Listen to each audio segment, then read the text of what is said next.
Check it out, Mike. See if we're live. You got a counter up here. It ain't. Yeah. Well, that's on there. Let me read.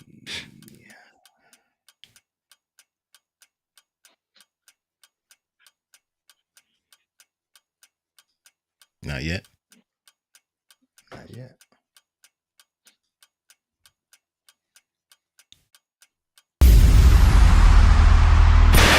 What if there was a podcast where one NFL legend talked about football? What about two NFL legends, huh? What about three? This is Wideout's World, where the gridiron comes alive. NFL legends Fred Barnett, Irving Fryar, and Michael Timpson. Three NFL legends. Breaking down the game from the ultimate insider perspective. Game recaps, upcoming previews, and exclusive analysis straight from the minds of those who've been in the trenches. Yes. Wideout's World. Let's do it. Are you ready for some football? We're ready for some football, baby. You see us yet, Mike? Are we live yet? You got it. You got it. Okay, yeah. I guess I see it now. I see it. Now you cooking with some grease. Why'd you say something? Why you say something? I did. I said you got it. Man, you know what? Fred, he didn't say nothing, did he? He was like, you got it. No, I thought you meant I did. Never mind. What's going on, everybody? We're back. It's we had a few technical difficulties, as you know. That's what happens sometimes, particularly when you don't have professional engineers running your show. It's an amateur, and that's me. But I'm Irving Fryar. That's Fred Barnett, and that's Michael Timpson, my two co-hosts, right here on Wideout's World, Wednesday night, 7 to 8 p.m. What are you doing, Fred? Shaking everybody up. Shaking everybody up. Vincent Capriati's in the house already. We got 4 people who are watching right now. Sorry for the late start, y'all. We just tried to start the show. I think we scheduled it, and we tried to start the show a little bit before the scheduled time, and it kind of bumped us out and went cuckoo. And for those of you who are watching, if you know anybody else who's been watching our show on Facebook, well, understand this. Facebook has done some crazy stuff now, and they've kicked out podcasters, they've kicked out shows who are using a third party to go live on Facebook. So there are a lot of people who are not able to go live on Facebook right now who are using they got rid of them bootleggers. They like StreamYard. We're using Ecamm right now. So you won't be able to see us on my Facebook page anymore, and you won't be able to see us on Fred's Facebook page anymore until this whole situation gets resolved. Eddie Casper's in the house. To pay. Y'all ain't gonna start paying them. That's what they're saying. Holly go lightly. Yeah, it's all about money. You know it's all about money, man. It's always all about money.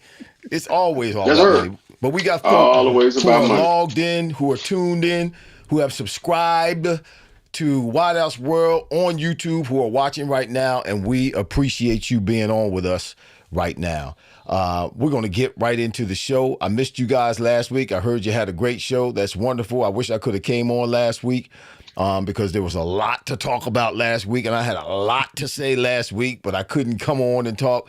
I'm sure you guys covered it all and did a great job. Appreciate you. But here I is back this week, and we're going to walk through the narrative of our show.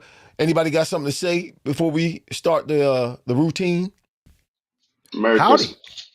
Merry Christmas. Howdy.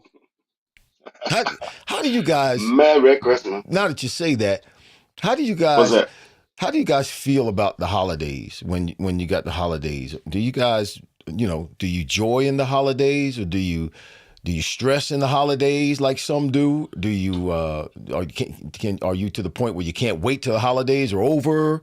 How do you guys fare during the holidays, particularly these holidays? Thanksgiving and Christmas and New Year's. Well, I have. Go ahead, Fred. Go ahead, Mike. Go ahead, I have a young kid, so I got an 8-year-old. So just the joy that he brings us, and just looking forward to Christmas, and of course it's being around family, and it's I don't stress at all, and even when it comes down to the gift buying, I let my wife do that. I don't do nothing. As a matter of fact, I get her. I said, "Look, what do you want for Christmas?" She said, "I want X, Y, Z." And I said, "Okay, Here's your money. Go get your X, Y, Z. So I just sat back and just let everybody just enjoy each other. And of course, I enjoy the family as well. That makes it easy. That's for sure. What about you, Mike? Yep. I mean, the commercialization is the part that just gets me, and then everybody just gets crazy. So I just try and stay away from malls. I try and stay away from people. I just try and get some downtime of the craziness and just understand the reason for the season, and at the same time, just make sure I stay out of the fray. So that's kind of how I approach it. Right. Yeah, my kids are grown. That gives me peace. The peace that we all talk about. That gives me the peace. So that I kind of do the same thing Fred does. My kids are grown, so I'm not buying gifts and all that kind of stuff for them. And anything the wifey wants, what do you want? She gives me a list. If I don't find it, I give her the money. Or she sends it to me in a list where I can just click on it and get it online. Where it's an active link there you go. where I can just click on it and order it right online. So she makes it easy for me because my wife is the kind of wife or person. I'm not like this, and that's why it kind of hurt my feelings the first time she did it. But I'm good with it now. If you buy something that she don't quite like, you think she's gonna like it, she gonna let you know what I'm supposed to do with this. Can I trade this in? Can you take this back? I was like, huh? I'm like, no thanks. Okay, from now on, you tell me exactly what you want. I'm watching a different show. This is not us right now. I'm watching something different. What are you talking about? I thought I was watching the current show, and I'm not. Come back. You're fine. Okay. Everything's good. We're live. Okay. We got people on the chat line. We're good. Shout out to the people on the chat line. I'm just making sure I'm good. Okay. Holly Golightly says she hates the holidays. Richard Melton is in the house. He said, "What's up? Wow, go Bills." Eddie Castro is in the house. The reason for the season is God. My mother is in the house. She said, "My kids are grown too." Your kids are grown too. At least we'd like to think we are. Billy Bell is in the house. He said, "Hey fellas, Vincent Capriati's in the house. What's going on? What you think about teams playing Saturday, then playing again on Wednesday?" That's we'll talk about that later. All right, we'll talk about that later. It's a problem. It's too soon. You know, they're setting teams up for failure. So listen, our normal order of service. This is an order of service. Our normal order of show or service is. You think you at the podium? You just giving a sermon. Order of service. I got a mic. You preach your mic. That's what happens. I gotta do a funeral tomorrow, so I'm warming up. Okay. I'm revving the engine. I'm getting the engine ready because I got to preach a message tomorrow for a funeral, so I'm getting ready. But anyway, NFL news. NFL news. You ready? You want to go news first? Let's go news. Wait a minute. I thought I'm hosting the show. We kind of set it up. You know, you've been off for weeks. You know, so we got to get you back on track. So we do the news first. We kind of set the tone. We set the table first, Irv, with the news. When did y'all change? So when did you change that? When did you change that? We didn't change that. It was always the news. No, it wasn't. Because we weren't always doing the news. It wasn't always the news because we weren't always doing NFL news for the week. Well, we always started out the wide receiver of the week. We didn't start doing the news of the week until like 3 weeks ago. Hey, when we started doing the news, we started doing the news first. It's two against one. All right, news of the week. Yeah, it is two against one. Oh. News of the week. What's your news of the week, Mike? Go, since you so ready to talk about your news of the week. Go. You want my first one? My first one is. What makes your first one? You only got one. You got three. I got three. I got three. One for you, one for me, and one for Fred. Fred, we don't need to have a news of the week.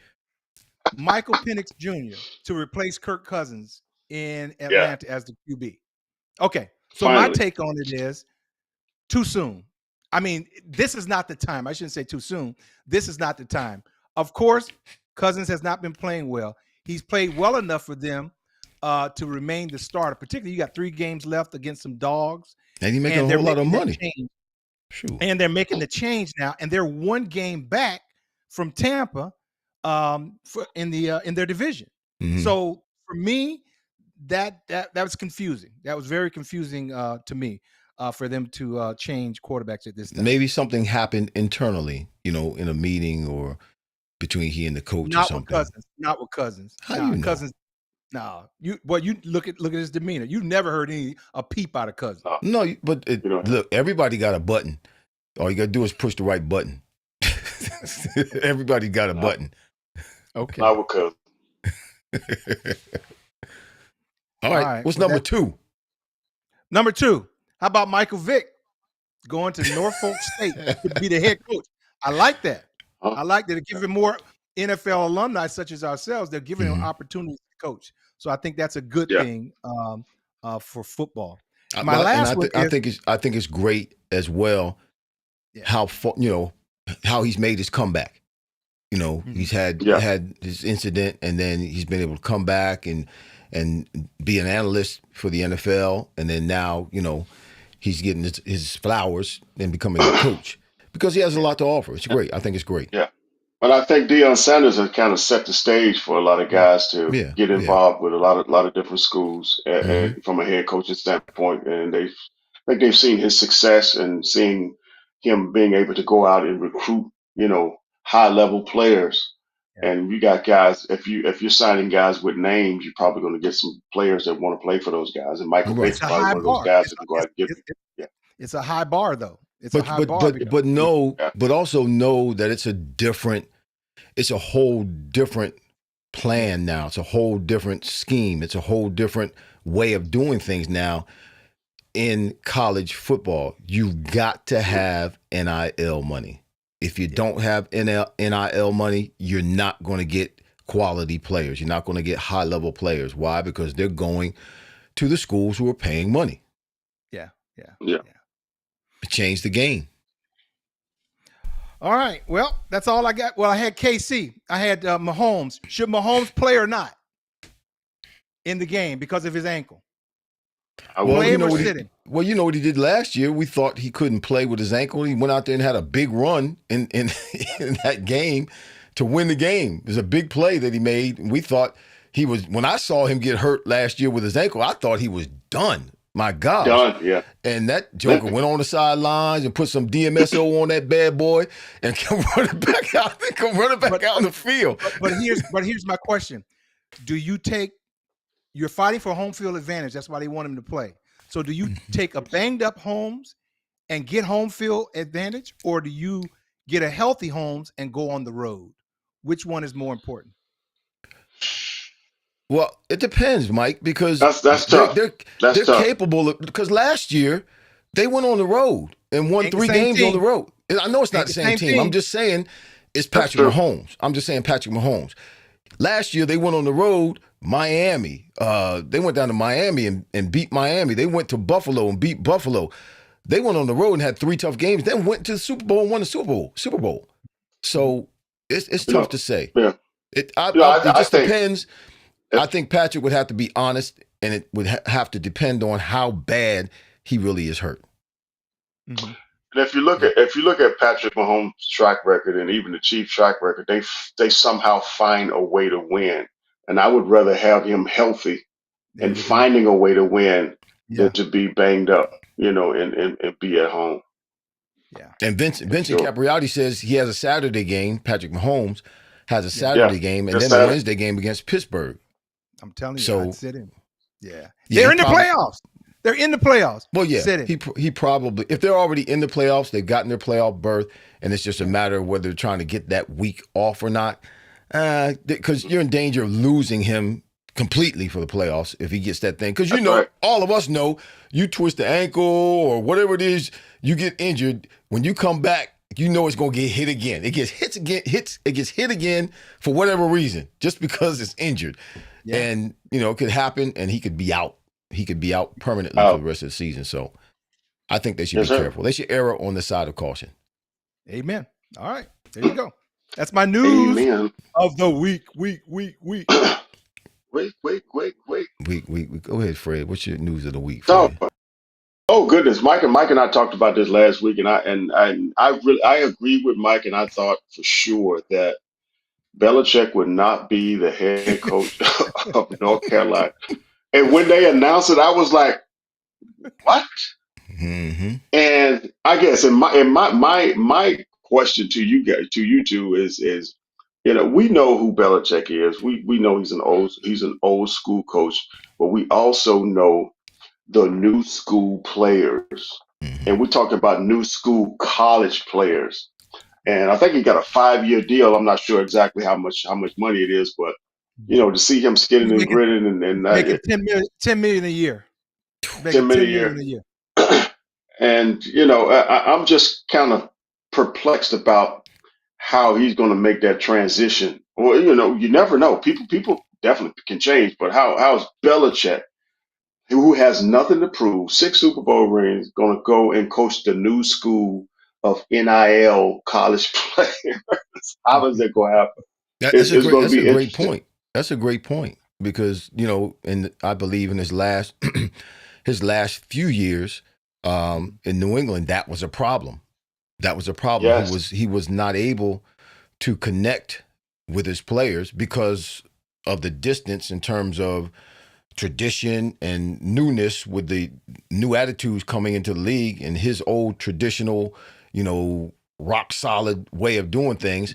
They just never gel. And I always thought that Tom Brady was his conduit to the players when Tom Brady was there. He was the one that was able to make the connection between the younger players and Belichick. He was the cement between the two that kept things together, because once Tom left and went on down to Tampa, things began to fall apart for Belichick. So it's going to be interesting. They got money, though. They got NIL. They got plenty of NIL.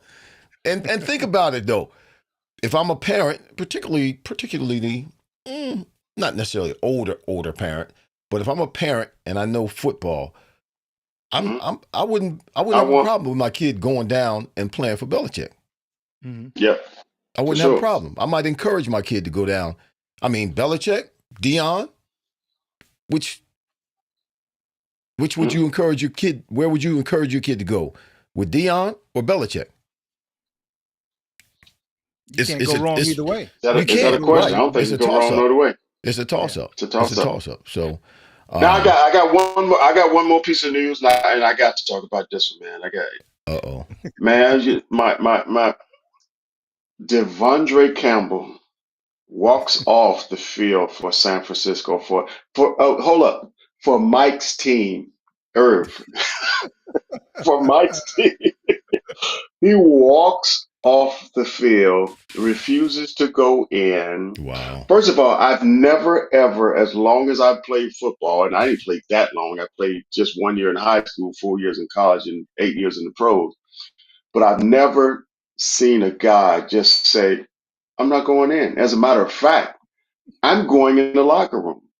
And from what I hear, Greenlaw was hurt, and at that point he was getting a lot of playing time, and Greenlaw got back in the game, and at that point I think Campbell saw it as like, okay, y'all just kind of screwing over me now. You're taking my plays and taking my time, right? And Greenlaw gets hurt again, and they like, hey, come back in. And he's like, no. Y'all ain't killing me. Nah. And here's the deal. It's so interesting because I think over the years we have heard a lot of different stories, and we've been I think we've probably all been a part of a situation where the team or the NFL to some degree takes kind of advantage of us as players. And it's a big question of how players navigate the interests of themselves opposed to the interests of the team. Mm-hmm. And this wasn't a situation where he was hurt and they wanted him to get him on film, to let him go or something like that. Mm-hmm. But this situation where, you're not gonna play me? Now you want to put me back in? No, nah. No, yeah. No. So it's interesting that's I've never seen nothing like that. That one's real easy for me. It's a bull crap move. Mm-hmm. I wouldn't want him on my team. Right. I've never seen it like you have, Fred. Because now you're a piranha in the locker room. I mean, if you even get back to the locker room. Did you say piranha or pariah? Yeah, pariah. Sorry, okay. You said piranha. You said piranha. You trying to eat everybody? Yeah. So wouldn't want him on the team at all. So for me, that's pretty easy. But it was shocking. that he had an attitude, said, no, I'm not going to go in. I think the reason he was escorted off the field was because they wanted him off the sideline. I don't think he took it upon himself to just go. They wanted him off the sideline, which, because, you get one of the more crazy linemen will probably hit him just out of spite because he did that. And I agree with you, Mike, because if I'm his teammate, yeah, man. And I know nothing's wrong with him, he's not injured, and we're in battle, we're out there trying to, win a game, and I'm giving my all, putting my behind on the line, and this cat's talking about, no, I'm not going in the game because he's trying to be vindictive or whatever, or he's trying to be, rebellious, then dude, I don't want him on the sideline either. I don't want you on my team. You don't need to be here, because obviously all you're thinking about is you. You're not thinking about the team. And his locker's cleaned out already. So they did that whole thing. But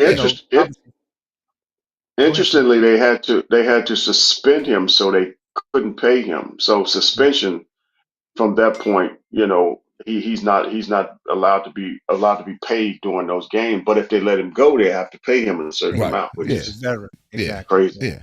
Oh, they got their ways of doing stuff. Billy Bell said Mike Vick just became a coach. Is there something we missed?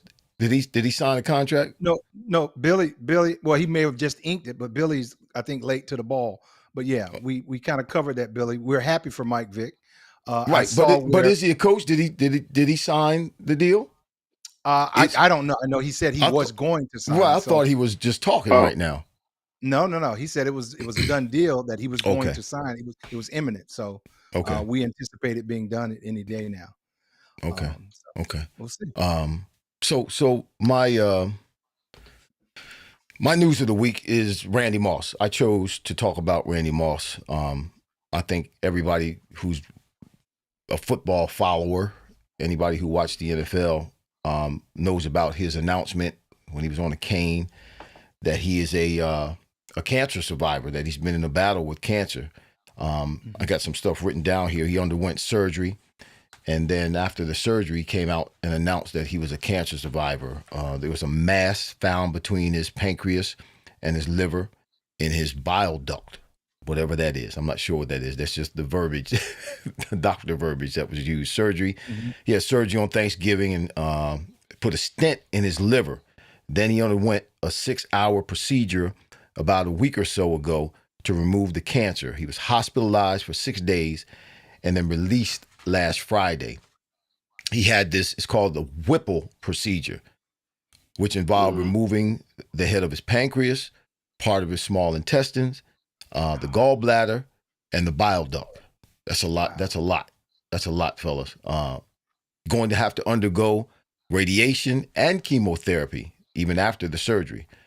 December 6th, he stepped away from his role as the analyst, or one of the analysts on ESPN's Sunday NFL Countdown. He's 47 years old, second in the NFL in history in terms of catches. Got 150. TDs. He got 156 TDs. That's second in history of the NFL. He's a Hall of Famer. Went into the Hall of Fame in 2018. 14 seasons in the NFL. Played with the Vikings, Raiders, Patriots, Titans, and the 49ers. And I was mentioning this earlier to Fred when we were in the green room, Mike, before you came on. And it's just we're not exempt. Nobody's exempt from trouble. Nobody's exempt from heartache. Nobody's exempt from pain. I know these athletes today make really, really good money. I mean, tens of millions of dollars these athletes make. But we are, as professional athletes and former professional athletes, we are just a microcosm of the world. We're not exempt from things like that. This is great of an athlete. It's great of a receiver as Randy Moss was when he played. Here he is battling cancer. And yes, he did have surgery. And from what it sounds like, he's not out of the woods yet. We're praying for him. We want the best for him. We want him to recover. We want him to get back on ESPN. But just like normal folk, he's fighting for his life. Something that I'm sure he never, ever imagined having to deal with. And it could happen to any one of us. So my word to all of us, listen, get it while you can, do it while you can, be the best that you can. treat people right, love on people, do the best you can as long as you can, because you never know when it's going to happen. You never know when things can change. What a difference a day makes. I think the best advice that he shared with our people here is to make sure you get your regular checkups. Yes. Go to the doctor. A lot of people don't go to the doctor on a regular basis. I see my doctor every 6 months. Just routine checkups, blood work, and that type of thing. So just make sure you take care of yourself, not just for you, for your loved ones. So all of our listeners out there, make sure you take care of yourself and get your checkups. And some of the problem with our country is there are people who can't afford to go to the doctor, who don't have insurance. So I have a sister who for years, she didn't have insurance and she could not go she wouldn't go to the doctor. And then when she finally got a job to where she was able to have insurance, she was able to get some stuff taken care of. But had she not gotten that job and waited longer, there could have been some serious issues that could have, caused her problems for the rest of her life and minimize what she could do as a woman. So, get yourself checked out. And if you can't, see what you can do to try to get, to a doctor and make sure you get your regular checkups, blood work, so on and so forth, because the blood still works. Y'all missed that. Amen. I got it. The blood still works. Never loses power. Yes, sir. No, right, never loses power. So, okay.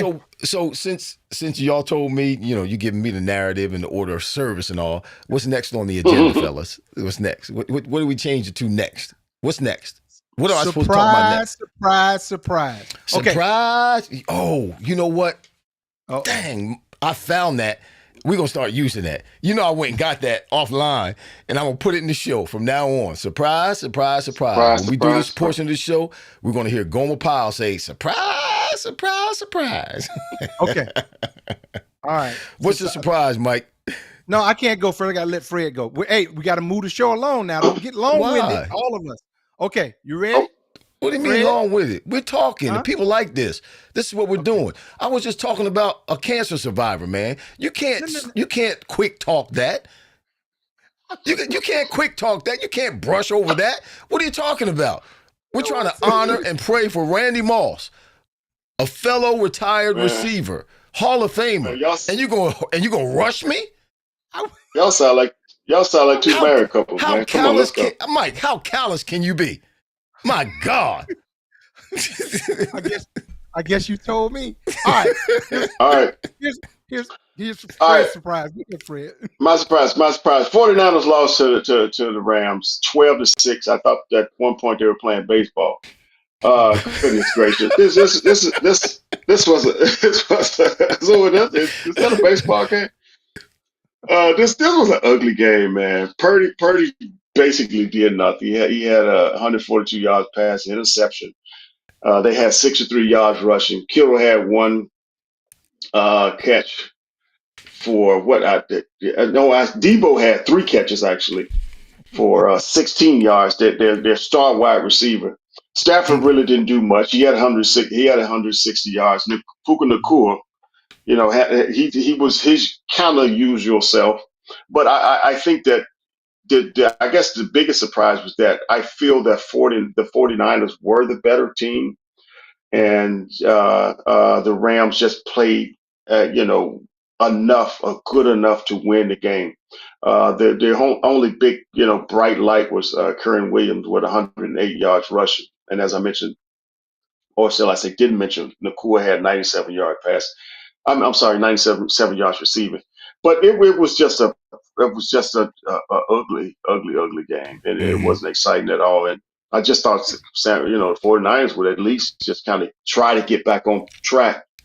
And of course, I guess they still, he dogging your team, Mike. He dogging your team, Mike. Yeah, it's Mike's team. So I'm on the 49ers all day. That's my surprise. The dagger in your team, Mike. I'm surprised you watched that game, that baseball. It's football season, not baseball season. And you watched that game. All right. So here's my surprise. My surprise is Tyreek Hill. Has anybody seen him? Nope. Has anyone seen Tyreek Hill? Okay. That's a good one. So now they go and play against Houston. He has 2 catches for 36 yards. He was targeted 7 times. Now, over the course of the year, he had 67 catches for 805 yards.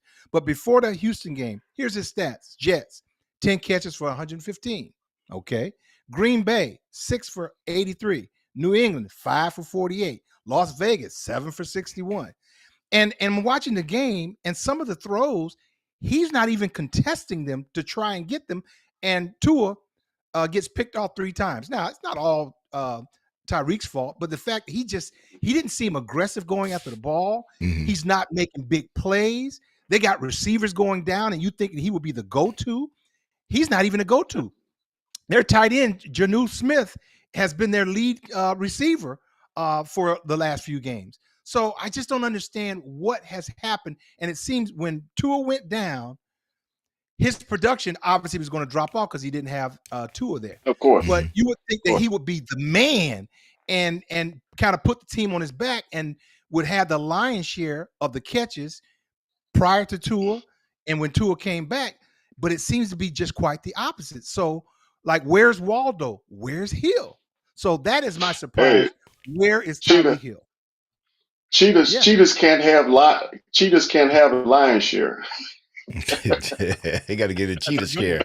I like that one. Cheetah I like that one, Fred. Mike, to your point, I think there's just a little bit of quit in the cheetah in Tyreek Hill, and I say that because last year I went to the game, attended the game where Miami came to Philly and played the Eagles, and it was a big game. Both teams were playing well, and both teams wanted to win. It was a highly touted game. And there was a point earlier in that game where Miami was down maybe inside. It was inside the Philadelphia Eagles 20-yard line. And it was a crucial play. It was like 3rd down and 5 or 6. And Tyreek had gone out of the game and played before. And the receiver who was replacing him started running off the field to go to the sidelines for Tyreek to come in. And I saw Tyreek wave him back into the game. Boom. Just waved him back in and just stood there on the sideline with his head down. And I'm thinking to myself, why is he not going to the game? This is a crucial play. He needs to be in the game. There's nothing wrong with him. And I saw that quit in him at that point, and it showed up the rest of the game because they shut the receivers down. He didn't play hard at all during that game. So he's got a little bit of that in him, I believe. And when Tua went down and things just didn't start off the way he thought they might start off this year, he just kind of, I'm sure he just kind of gave up on the season. Okay. Do y'all think that this happens? And I feel that there's an energy, especially with wide receivers today, especially good wide receivers who are expected to put up good numbers when they fall behind way. And I think I kind of feel this energy with AJ Brown. He's fallen way behind in terms of numbers. So, him trying to catch up with everybody, he gets frustrated. When of course the ball's not coming to him, and when I hear you say, Irv, quit. Here's a guy that we were like, this guy's gonna get 2,000 yards at some point. Yeah. And all of a sudden it just nosedives. Right. And and of course you just want to be positive as a player for the team, but at the same time too, I'm wondering if the guys are kind of looking over their shoulder at the stats and seeing guys like Jamar Chase. Everybody's, 1,300, 1,400 yards right now, and they at, 500, 600. Or it could be, he's looking at the overall status of the team, the overall position of the team and what the record is, knowing that, okay, we're not going to do much this year. Let me preserve myself or take care of myself and not do too much and mess around and get hurt. And I'll get back in it next year or, maybe get traded or whatever. But that could be a portion of his thought process as well, in terms of whether it's individual or whether it's what the team is doing, whether he's not, might not just be individual numbers. So my surprise of the week is not a good surprise; it's a bad surprise. I was really surprised at this Mike Tomlin Steelers team and how they just did not show up. I was very, very disappointed in how they played this game against the Eagles this past Sunday. They didn't challenge the Eagles at all. Right. And statistically, it was the worst loss the Eagles had taken in Mike Tomlin's, not over the scoreboard, but statistically, the worst loss Tomlin has had in his whole tenure there as the head coach. And they had, I know they didn't have Pickens, but man, they had 2 turnovers. They got 2 turnovers. One on the Eagles' 45-yard line, one at the Eagles' 11-yard line in less than 60 seconds in the first quarter. And all they got out of it, and I know the Eagles defense is playing well, but man, all they got out of it was 3 points. Their first 5 possessions in this game, they were on the first one. They're on their own 31, 3 plays, 3 yards, punt. Second one, they were on their own 32, second possession, on their own 32, 3 plays, 2 yards, then punt. Third possession on the Philadelphia 45, 3 plays, minus 11 yards, and punt. Fourth possession on the Philadelphia 11-yard line, 4 plays, minus 8 yards, and got a field goal. Good God. Their own 30 on the fifth possession, 3 plays, minus 5 yards, and punt. Going into this game, the Steelers were the number 1 offense in time of possession in the NFL. And the Eagles and that defense was a really good defense. The Eagles in the fourth quarter took the ball, went on a 21 play drive, and took over 10 minutes off the clock and ended the game by downing the ball. Yeah. Downing the ball. Yeah. Russell Wilson was 11 for 22, 128 yards, and 1 TD. This was a pitiful performance. Yes, the Eagles did play well. I'm not trying to take anything away from the Eagles, but the Pittsburgh Steelers didn't put up a fight at all. I don't know what was going on with this team. It was highly disappointing for me to see a Mike Tomlin team coming to Philadelphia like that, needing to win, just like the Eagles needed to win, and they got punched in the mouth and didn't punch back. Yeah. That's right. Surprise. Well, and I was there. And you know, I'm actually in the box, and I'm just watching, just waiting. I'm like, okay, when is this thing going to get close? Because I know at some point, you know, Mike Tomlin is going to push his, you know, magic button, and it was just nothing. Never happened. And I'm like, this thing is over. This thing is over. And thank God they got those 2 turnovers. They probably would have put 30, 40 points on them. Well, they could have scored again. They just chose not to. The Eagles could have scored again at the end of the game in that 21 play drive. They just chose to kneel the ball because time was out. Time was out. Yeah. That's a good surprise, because that was surprising to everybody. So goes. All right. So what we got next? You guys are calling it. What we got next? I ain't called it. Mike called it. We're gonna do wide receiver of the week, or we got 15 minutes. And Vincent Capriati said this is not an ESPN show. There's no time limit. Hey, Vince, Mike's got to go to bed. We got to go to commercial. No, Mike got to go to bed. Mike wants this thing to be over 8 o'clock because he got to go to bed. It's dinner time. His dinner time. He got his dinner before the glass, show. He got his glass of Metamucil right there beside him. Well, y'all got jokes. Okay. All right. So wide receiver of the week. We ready? What you got? Wide receiver of the week. Do you want me to go first? I'll go first. Wide receiver of the week. My wide receiver of the week. Thank you, Mike. Appreciate that. Since I'm supposed to be running the show, my wide receiver of the week is CeeDee Lamb. CeeDee Lamb. He's my wide receiver. I'm gonna tell you what. Can I stop? Why you looking like that? Okay, looking at me like that. I'm sorry. They won. They won the game. Okay, Cowboys, and I like CeeDee. I don't like the Cowboys. Always rooting against the Cowboys. But CeeDee Lamb is a formidable, legitimate receiver. I told y'all that last year, and he's still one of the guys. The Cowboys are 6-8. They just won against the Panthers. They think they're back. They just won against the Panthers. Carolina. It's Carolina. Yeah, Carolina Panthers. I know it's Carolina. It's not. The Eagles struggled against Carolina. He had 9 receptions, 13 targets, 116 yards, 1 TD, 12.9 yard average. He accounted for, out of Cooper Rush's 214 yards. He had 116 of them. Long gains, 20 yards, 14-yard touchdown, which was the first touchdown for the Cowboys in this game. So he's my player of the week because remember a few weeks ago he had that shoulder injury and he kept on playing and was getting hit and I played with a shoulder injury like that. When you got a stinger, man, it's rough. And the Cowboys, watch this now. The Cowboys are out of sorts. The Cowboys are horrible right now. The Cowboys they're not even in the contest anymore. They're not going to make it into the playoffs. But this cat keeps on playing. Mathematically, they're still alive. Well, mathematically they are, but they're not going to get in. But you've never heard him complain. You've never heard him. We see other players. You mentioned A.J. Brown, Fred.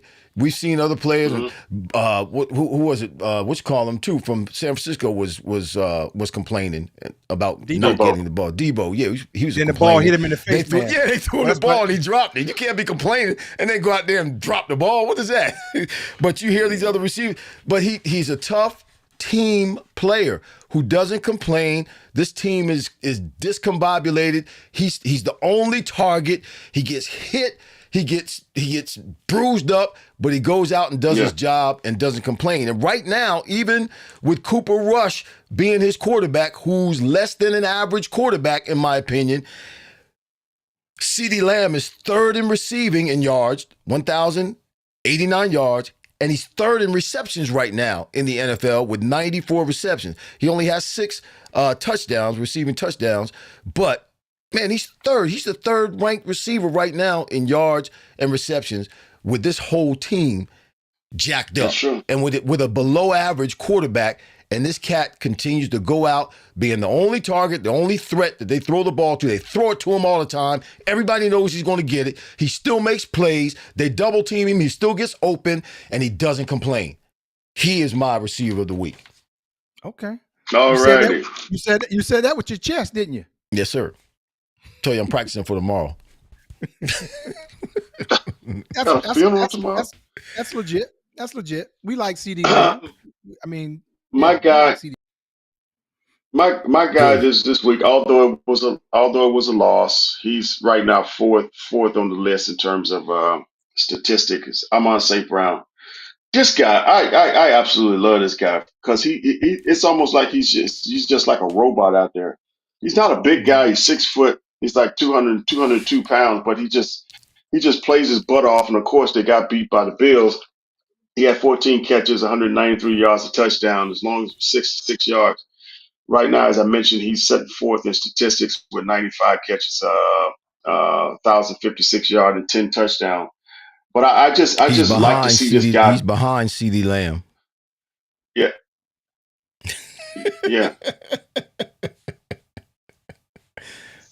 Yeah, If CD is third, that means he's fourth. Yeah, he's fourth. Yeah, but yeah. Okay. So, so he's my wide receiver of the week. This guy, I just when Irv's quarterback dropped back, you just know half the time when the ball is probably going to Brown and wait a minute, my quarterback.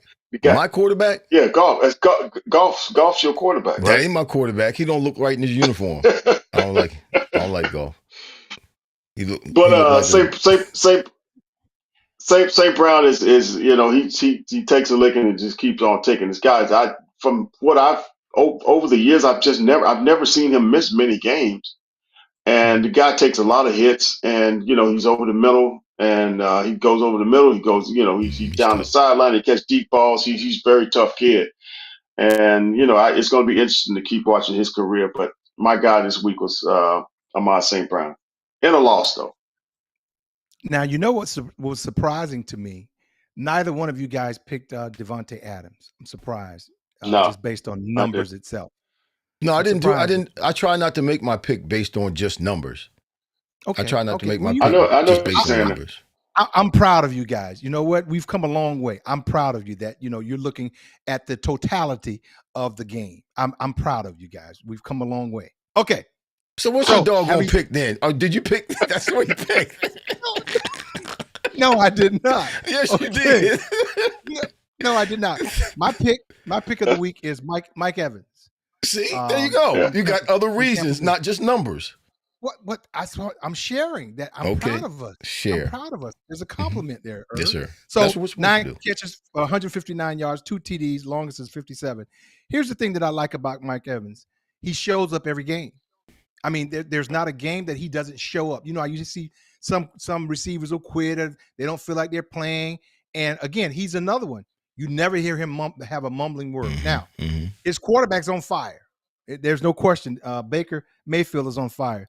But Mike Evans, big body. Now, I'm not crazy about. He pushes off a lot. He reminds me of Mike Irving a little bit. He pushes off a little bit too much, but he gets the job done. And he's productive year in and year out. Here's his stats. Do you realize that he has 10 consecutive 1,000 yard seasons? Yeah. Now you know 1,000 is the old mark. Right. I mean, the way these guys are putting up numbers now, at some point they're going to be at 1,200s to mark or 1,300. But for right now, 10 consecutive 1,000 yard seasons. The record is our man Jerry Rice at 11. So he's on his way to tie that. Right now, he sits at 749 yards after missing 3 games. Okay, he got to get going. 49.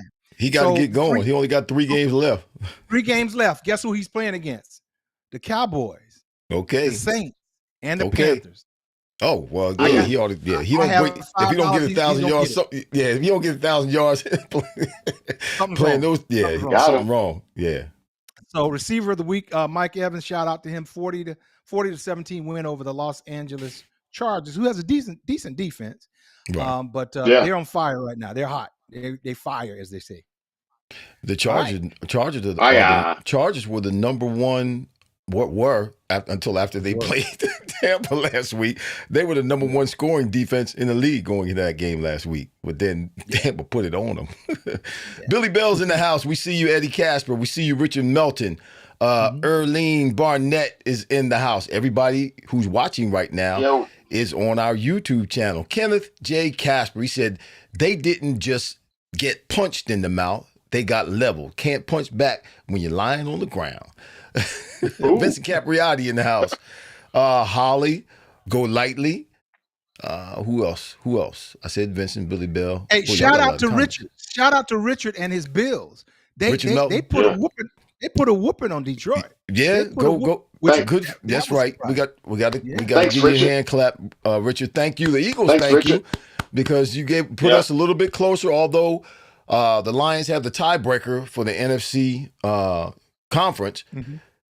They're one loss away from losing it, losing the number 1 spot. And the Vikings got to play them last season of the game. Vikings and the Lions play. And Detroit, they're missing a lot of people, man. A lot of people. They going down like flies. And they just lost Montgomery too. Lost their linebacker, MCL. I mean, the running back. So now they don't have the 2 running backs, the 2-headed monster. Yep. Now they only have 1. So it's not looking good for them. And right now with their defense, I mean, Aaron Glenn's been doing miracles with these guys coming off the street. I mean, I just have to hats off to them, but it's catching up to them. They can't stop anybody now. It's catching up to them. They had 13 starters on defense at one point on IR. 13 defensive starters from the defense, not offense, from the defense have been hurt and was on IR. 13. Wow. Yeah, so I think they're vulnerable right now. So we got maybe in trouble. The game of the week. The game of the week is Saturday at 4:30. Steelers at the Ravens. Fred, who you got? Who you got? Goodness gracious! You know what? I have to feel that the Steelers are going to go into this game bleeding from this past weekend, and Baltimore at 9-4. The Steelers at this point are 10-3. Baltimore 9-4 is going to tie this thing up. Steelers are 10-4. Right. Steelers are 10-4. Yeah. Yeah. They just got that last loss. Remember that one. Yeah. So I think at this point, Baltimore. I think Baltimore's going to win it. Baltimore's going to win. I got to give it to Baltimore. Mike? I agree. And let me say, the Steelers also won their last game, 18-16. The last time they played the Ravens, week 11. Yeah, week 11. Yeah. Mm-hmm. Yeah, but it went down to a 2-point conversion with less than a minute on the clock, and the Ravens didn't execute the 2-point conversion. Mm-hmm. I like the picture that Fred painted with Pittsburgh coming in still bleeding from that fight they were in. So I'm going to take Baltimore at home, and I think they'll bounce back against Pittsburgh. So I'm going with the Ravens. Yeah, I'm going with the Ravens as well. I think the Ravens are going to watch the film.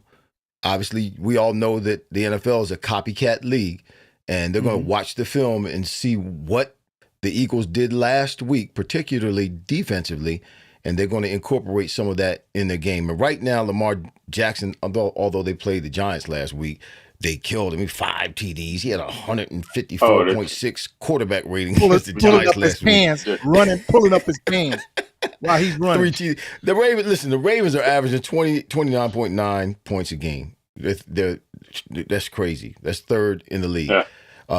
And plus, they're at the Ravens. So I'm going with the Ravens. Yeah. Going with the Ravens. They still, right now, total offense, 424, still leading total offense. Mm-hmm. Yep. So they lead the league in a lot of categories. Yeah. Because you know when it's going to really show up?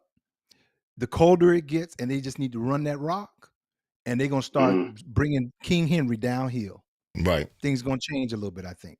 Well, that's what's going to happen with Detroit when they have to go out, if they don't get the number 1 seed, and if people don't have to go there, teams don't have to go there to advance, and they have to come out in the cold, whether it's Philadelphia, whether it's the Vikings. Well, the Vikings are indoors. Whether it's Philly, if they have to come to Philly, the advantage is Philly for sure. Not just because of the injuries, but because of that weather. And golf doesn't play well. He has a history of not playing well in the cold. Yeah. Thursday night football. Broncos at the Chargers. The Broncos are 9-5. Chargers are 8-6. You want to go over our records before we make these picks, Mike? No, I'll go after. Go ahead. Okay, let's make these picks real quick. I'm going to mention them. You guys make your picks. So we got Thursday night football. Broncos 9-5 at the Chargers 8-6. Then we got Sunday night football. Tampa Bay at the Cowboys. Tampa Bay is 8-6. Cowboys are 6-8. Then we have Monday night football. It's the Saints, who are 5-9, versus the Packers at the Packers. Yeah. Green Bay Packers are 10-4. Who you got, Fred? I'm going to go with Denver. I'm going to go with Tampa Bay over Dallas. And I have to go with Green Bay over New Orleans. Got that, Mike? Got those winners, Mike? Yes, sir. I got it. Okay. All right. Denver at the Chargers. I'm going to go with the Chargers. Go with the Chargers. You about to lose that, boy. You about to lose that. You know what? Y'all scared to step out. Y'all scared to step out. No, I ain't scared to step out. You about to lose that. Step out. I see you, Eddie, talking about the Birds and the Commanders. I'll get to them in a second. I ain't scared. Okay. Tampa. Somebody was scared to step out, and he laughs. Hey, I strike up the band. I'm gonna dance all the way down in last place. Yeah, last place. Y'all scared to step out. I'm gonna go with Tampa. I'm sticking with Tampa. And New Orleans at Green Bay. I'm going to go with the Green Bay Packers. Broncos at the Chargers. Listen, Justin Herbert's in a funk. He is in a funk. Bo Nix is on fire right now. I'm going with the Broncos. Tampa Bay, Cowboys, the Bucks. They're on a 4-game winning streak. They just busted 40 points against the Chargers. Chargers were the number 1 scoring defense. Man, give me Tampa Bay. Cowboys suck. The Saints at the Packers. Y'all, the Packers. They're on a 4-game winning streak. They haven't clinched the playoff spot yet either, so they got to play. Yeah. They got to play. Yeah. Jordan Love has been balling. He's been balling. All right. So our records right now. Here we go. For those of you that are interested, since you're just bragging, you're bragging. Should I get a drum roll? What he said, Vincent said, I'm hitting on one. I'm going to get one pick. All right, you ready? Bringing up the rear. is yours truly, MT. Uh-oh. And the MT stands for stepping out on a limb. I'm on MT right now. I'm 30 and 18. Fred, you and Irving are tied at 32 and 16. I can't get him off me. And we made the same picks today, didn't we? Yeah. Our picks today are the same. Yeah. Change your pick, there. Change your pick. No, I'm not changing my pick, man. I'm trying to win this thing. I'm trying to ride this thing in, bro. There you go. I'm trying to ride this thing in. Cool. But you're not that far behind, Mike. You're only what, 2 games behind? Is it two games? That's what I'm saying. 2 games. That's just a hiccup. It happens. We only got 3 weeks left. That's okay. I got a shot. The fat lady ain't seen yet. I got a shot. Are we going to go into the playoffs? We're going to go ahead and keep making picks into the playoffs all the way to the Super Bowl? Why not? That's a night game. Sure, why not? Okay. Yeah, why not? All right. So you got a chance. Yeah, you got a chance. You got plenty of games. All the way till February. You got a whole month and a couple more weeks. Yes, sir. All right. Does anybody? All right. It's 8:01, but give anybody who has an opportunity or who wants to ask us a question real quick. Anybody got a question? So they wanted to ask me. He wanted to ask me about who's that? The Commanders and Philly. Would I pick the Commanders? Oh, now, Eddie Casper said, who Mr. So T? He called you Mr. T. I'm gonna start putting Mr. T up on you, Mr. T. So here's my thing. They're going to the Commanders, but I will say they have been playing well lately. And the Commanders showed me something last time. They being Philly, they're playing well lately, and I really think that they're on a roll right now. But I remember what I said: manage expectations at the beginning of the year. And I will say this: they have not depended on Jalen Hurts to win a game. I do think that's going to come up at some point where he's going to have to win with his arm, and that's where you're going to see some cracks in the mold. Right now, they're on easy street, and we just talked about it. Pittsburgh didn't put any pressure on them. That's going to come, but it ain't going to come this weekend. I'll go with Philly. How about that? Put that in your pipe and smoke it. Hey, I saw some stuff from Jalen this week, bro, that was I'm wondering what Mike saw or did he see? I don't know what you saw, Mike, but I saw confidence. I saw some throws. I saw him make some throws that I thought he was kind of hesitant to make. I mean, the first play, the first offensive play for the Eagles, the first play of the game, Calcaterra runs an out and up down the seam, and Jalen throws the ball to him over the under coverage and in between the behind coverage. Yeah. And it was a dart.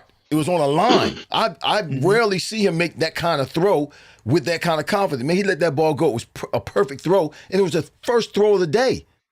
Second play of the game, he makes a throw to A.J. Brown. Third play of the game, he makes a throw on a crossing route to Devontae Smith. Then the fourth play of the game, he hands the ball off to Saquon Barkley. So now all of the ball carriers have touched the ball 4 plays into the game.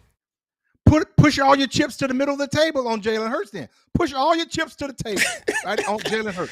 You got a wrinkle in the table. You got a wrinkle in your forehead, man. Why your forehead wrinkling? Put your chips all in the middle of the table. I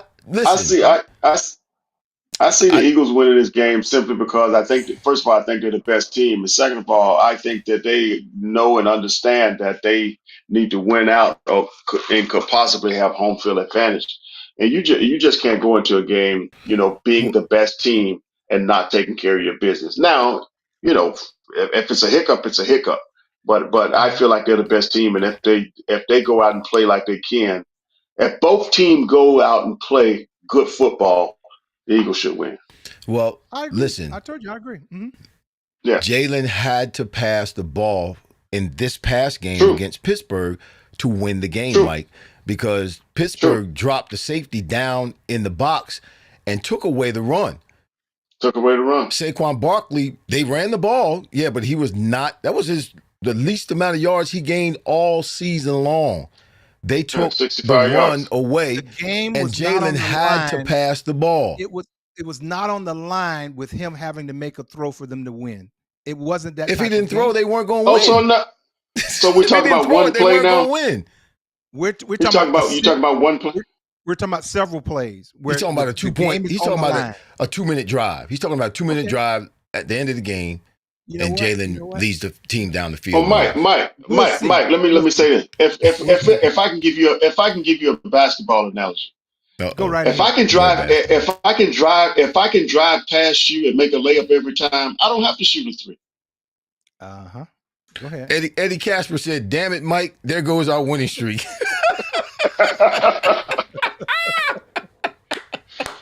Boy, Eddie Casper, you funny, man. If it's that easy, that's a problem. There goes our winning streak. And Vincent Capriati said, "Don't be surprised if Washington wins."